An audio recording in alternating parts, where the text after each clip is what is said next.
that happened, how did that change your mindset on this whole college recruiting process? It just really let me know that I do have a chance to play at the next level, and that I just gotta keep working harder than I have been, and just stay on it. How's your mindset changed from the time you were a junior in high school to now getting ready to go play your first year in college? It's changed a lot. Like back a few years ago, I never really hit in the cage that much or worked out as much as I do now. Just be like every now and then I'd sign up and go hit with whoever. But now it's just I know what I have to do, how often I have to do it, and what's best for me to be prepared for a game. So what would you advise to younger prospects that may not hit in the cage as much, or take me back a few years? What would you advise them to do as far as the weight room and obviously getting in the cage? You just gotta do it. That's it. You just gotta get in there, grind it out. You gotta do it. What would be some of your best advice for kids that are looking to play baseball in college that are not sure why grades are so important? Like, why would you say that is so important, especially for freshmen, sophomores in high school as well? If they know you can't make the grade cuts, they're not gonna look at you. It's that simple. Mm-hmm. They're just not gonna even look at your name. Okay. How big has Frozen Ropes been in your development? Because I know that you've been with them for a long time. We have a lot of respect for those guys over there. So tell me a little bit about what it's been like being a part of the Frozen Ropes organization. It's huge. They always put you in the best tournaments to get looked at, and that's exactly what happened to me. They get scouts out there, and they know where to find you. Yep. What about the swing development?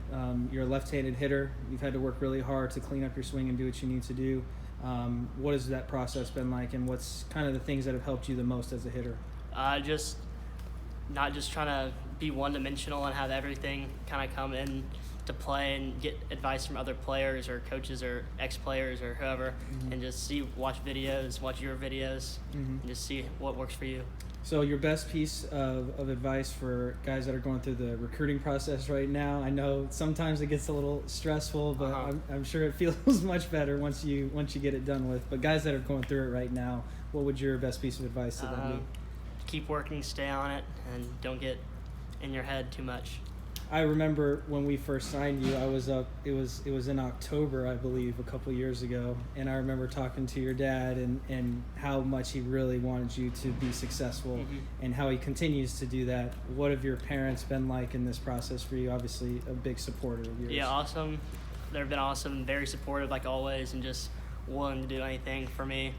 Like this summer, couldn't really get a job, so they didn't push it too hard just because I was playing every day. And that's just the kind of things that help me get better. Last question. Guys like Andrew Luong, active prospects that he said earlier he looks up to you, he sees you as a role model. How does that feel, man? That's got to be pretty cool. Yeah, it's good just to let them know, or knowing that everyone can learn from me and see what I can do and I can help them get better. All right. Anything else you want to add? That's it. What's it like working with Jake, man? It's good. I can always learn something from him. He's always got something to critique, which is good, because if you don't learn, then you can't get better. All right, very good, man.